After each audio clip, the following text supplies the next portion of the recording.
Now, how tired are you when it comes to getting rid of those love handles? How do you lose them, especially with time and age where it just seems to be growing and doesn't even go? So don't worry, you're not alone because many people struggle with this problem. But the good news is that you can get rid of them with the right strategies. So in this video, I'm going to share with you 14 science-backed strategies that can help you finally shed those love handles for good. And if you're ready to make that change, then without wasting any time, let's get started. Now, love handles are those pesky pockets of fat that are stored around your waistline. And it's also one of the hardest areas to target and even tone down. And I know it seems impossible to lose. Now, first and foremost, let's talk about the things that will stop the growth of your love handles. Now, the first thing that you have to reduce is your sugars and your refined carbohydrates. Now, the thing with sugars and refined carbohydrates is that they spike your blood sugar levels, and the more your blood sugar is raised, that leads to increased fat storage, especially around the midsection. Now, I'm talking about anything that are your simple sugars, which is your sweetened beverages, your potato chips, your biscuits, and so many others, like even your desserts.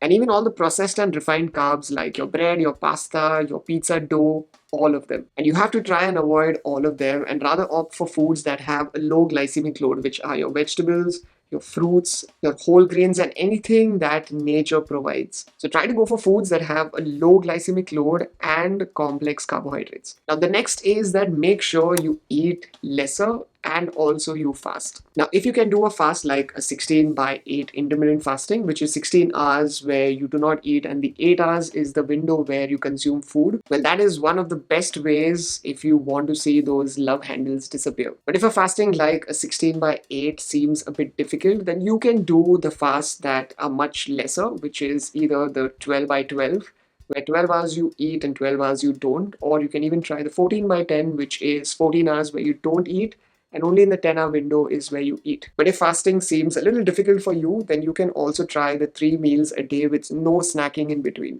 And make sure that you're having a good amount of gap between your meals. So let's say you're having your breakfast and your lunch. In between them, you should at least have around a 5 to 6 hour gap. And the same goes with your lunch and your dinner. So just make sure that you're keeping a longer gap between meals in case you cannot fast. And this will help your body use the fat storage for energy. So either go with your fasting method or you can go with something like this. And if both of these don't really seem feasible to you, then you can do something which is follow a calorie deficit. So if following a calorie deficit is helpful to you, then just make sure that you're consuming 500 calories lesser than your total daily energy expenditure. I find calorie counting very complex, but if that works for you, then you can choose that method. Or just feel free to choose any of the above. Now, the next that you should focus on is have a good protein intake. That's because of the thermic effect of food. Now, protein has a higher thermic effect of food as compared to carbs and fats. And what I mean by that is that it requires a lot more energy to digest. So just make sure that you have a good amount of protein, not just to maintain satiety, but also to prevent muscle loss. And also you're more fuller for longer and you have muscle retention while you're trying to lose weight. Now, next is try to focus on monosaturated and polysaturated fat. Now, they improve your heart health and can also help you with your fat loss. And some of them include your nuts, your avocados, your seeds, and even your olive oil. And try to limit your saturated fat, especially that come from your animal protein. And also your trans fats, which come from anything that's your deep fried food or your junk food. So consume fats that are good for your body and not the fats that you don't require. Now, one more thing that is very important for you to consume is soluble fiber. Now, soluble fiber can reduce something which is your visceral fat. That's the fat that's hiding around your organs. So aim to consume around 25 to 30 grams of soluble fiber every day. So have foods like your oats, your flax seeds, your avocados, and even your berries. What they do is that they slow your digestion and keep you fuller for longer. And also the thing is that with all the processed food that is around, most of us don't really consume good enough of soluble fiber. Now, when it comes to your exercise, here are few things that you should focus on. Try to do any regular cardio for around 30 minutes a day. So if you enjoy badminton, you enjoy just walking, you enjoy jogging, do anything that you really like. Just stick to the habit of doing it regularly. And as you do cardio, also try and do strength training for at least 2 to 3 times a week. Now, strength training will help you build a lot of muscle, and muscle takes a lot more energy to maintain. So, if you're on a calorie deficit, or if you're fasting, or even if you're having spread out meals, your body will want more energy because it has to maintain muscle. So, it will start using that stored fat for energy. So when you strength train, do a lot of compound movements, things like your squats, your deadlifts, and even a lot of your body weight exercises. Now with strength training and cardio, also do a lot of the core exercises that target those love handles. Do a lot of holding exercises like the plank and even the side plank. Hold them at least for 30 to 60 seconds and do them for around 3 sets. Also do 3 sets of 15 to 20 reps of Russian twists. And with that, also do bicycle crunches and even mountain climbers. So make sure that you do at least 15 to 20 reps of 3 sets of both of them. This will strengthen that obliques muscle and it will also tone those areas. One thing that will also help reduce those love handles is high intensity interval training. Just try to incorporate high intensity interval training exercises at least once or twice a week.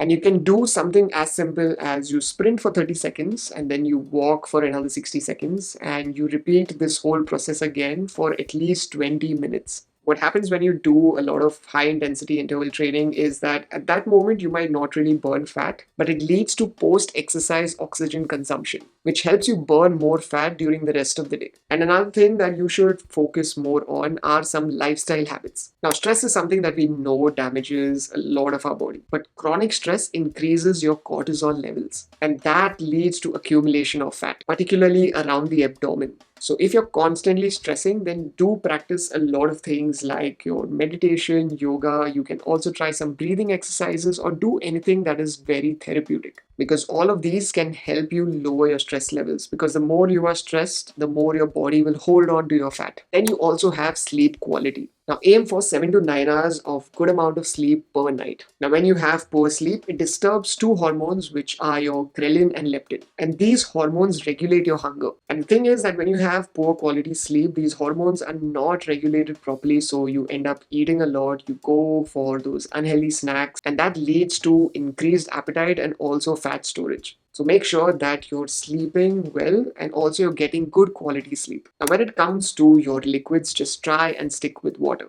Now, drinking water can help you control hunger and it can also help improve your metabolism. Aim to at least have 2 liters of water a day, but if you're more physically active, then try and consume a little more. Or just in case you live in a very hot or a tropical climate, just try and make sure that you consume enough water. Because if you consume anything other than water, so let's say you consume a sweetened beverage, what happens is that other than just raising your blood sugar, it also makes you feel more hungry, which means a lot more food is going to come in and that is all going to store in as fat. So just try and stick with water. Now, when it comes to alcohol, alcohol is very calorie dense. Basically, it has around 7 calories per gram and it can promote a lot of fat storage, mostly around the waist. And there's a reason why we call it a beer belly. But if you're someone who really likes to consume, then just try to limit it to 1 for women and 2 for men. But if you can eliminate it altogether, then go ahead if it's possible. Now, the best way to monitor your progress is not your weighing scale or not your measurements. The best is to try and visually look at yourself in the mirror. So try and take before and after pictures, because having a visual of yourself before and after will give you a very clear answer as to whether what you're trying is working or not. And that is the best way to monitor your progress. Because a weighing scale might not really tell you the whole picture, but when you visually see it through a mirror or through your before and after pictures, it always gives you a better understanding. Remember that if you want to see results, you need to be consistent and don't expect your results to come really soon. You've taken a lot of years to grow those love handles, so be more patient, be more consistent, and be kind to yourself. And if you just keep doing the right things, you will automatically see the results. So give yourself time, but put in the effort. And if you have any questions, do let me know in the comments. And until we meet again next, don't stress and be awesome. Rocher that.